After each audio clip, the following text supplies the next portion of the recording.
नमस्कार स्वागत करुच्ची आपण मानकु आज मुख्य गुरुत्वपूर्ण खबर को दर्शक बंधु एवं आम हस्तगत होता खबर रही पाणीपाग संपर्कित जानिबा राज्य में पाणीपाग नियम किभली भाव सक्रिय रही आग को किभली भाव पाणीपाग विज्ञानी मानकर मतामत कौन रही से संबंध में संपूर्ण विवरण में आपण वीडियो प्रदान करें निश्चित वीडियो को प्रथम शेष पर्यंत देखिए। जदि वीडियो भल लगे पाखे लाल बटन निश्चित सब्सक्राइब करें पाखे बेल आइकन बजादेवे और ऊपर आसुवा ऑल नोटिफिकेशन क्लिक कर भूलें जहाँफल वीडियो सर्वप्रथम आपण निकट में पहुँच पार। तेज आसतु जाना आज पाणीपाग संपर्कित विशेष गुरुत्वपूर्ण खबर को राज्यर शीत संपूर्ण विदाय नहीं ना आसंता 26 तारिख पर्यंत रात्रिकालीन शीत कमिबार संभावना देखा जाऊना। एपटे किंतु दिन में ताऊ देखा खरा दिन तापमात्रा क्रमशः बढ़िबार लगी एबेठारू छुईलाणी 34 डिग्री सेल्सियस खरा आउरी बढ़िबो। आसंता 15-16 तारिख बेलू झारसुगुड़ा दिन तापमात्रा 36 किंबा 37 डिग्री एवं भुवनेश्वर 35 डिग्री सेल्सियस पहुंची पार। राज्य में अनेक स्थान में रातिर शीत अनुभूति होची। जी उदयगिरी शिमिलीगुड़ा फुलबाणी में सर्वनिम्न तापमात्रा 10 डिग्री सेल्सियस तले रही।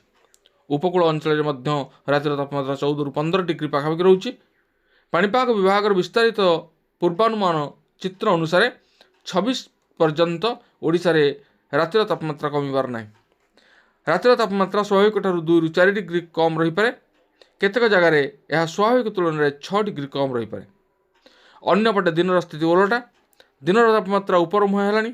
पारलाखेमुंडी में गुरुवार दिन सर्वोच्च तापमात्रा 34 डिग्री, झारसुगुड़ा 33.8, भुवनेश्वर 33.7, ढेंकानाल 33 डिग्री छुईला।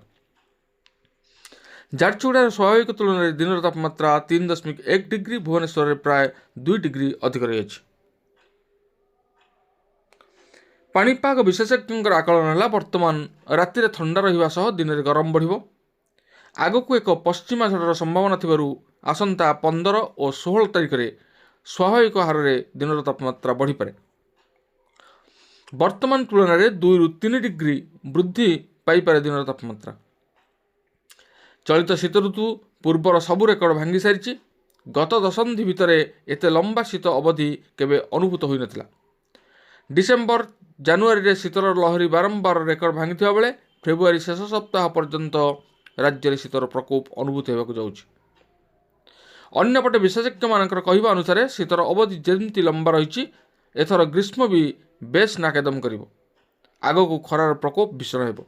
अमेरिकार कोलंबिया विश्वविद्यालय दीर्घ अवधि आकलन अनुसार एथर एलिनो प्रभाव में भारत और दक्षिण एशिया ग्रीष्मर प्रभाव अवधि लंबी पारे। आगामी मार्च और एप्रिल और मे मासरे स्वाभाविक गरम अनुभूत हो पारे। अनुमान करा जाउछि एही समय रे ओडिशा समेत पूर्व उपकूल राज्य में भीषण गरम रही पारे। ओडिशार उपकूल अंचल में गरम स्वाभाविक स्थिति आनीपारे। यही रिपोर्ट अनुसार वर्तमान लालिना दुर्बल अवस्था को आसिलानी। आगकू एलिनोर स्थिति आसुची। एलिनो स्थिति रे साधारणतः तापमात्रा बढ़ी थाए।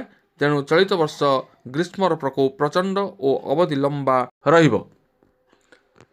तेबे वर्तमान आम देखुचे किभली भाव परिवर्तन पागर परिवर्तन घटुची। तेबे ए थिला आज पाणीपाग संपर्कित एक विशेष गुरुत्वपूर्ण खबर। आज पुणी देखा आगामी भिडियो रे। रोची धन्यवाद। नमस्कार।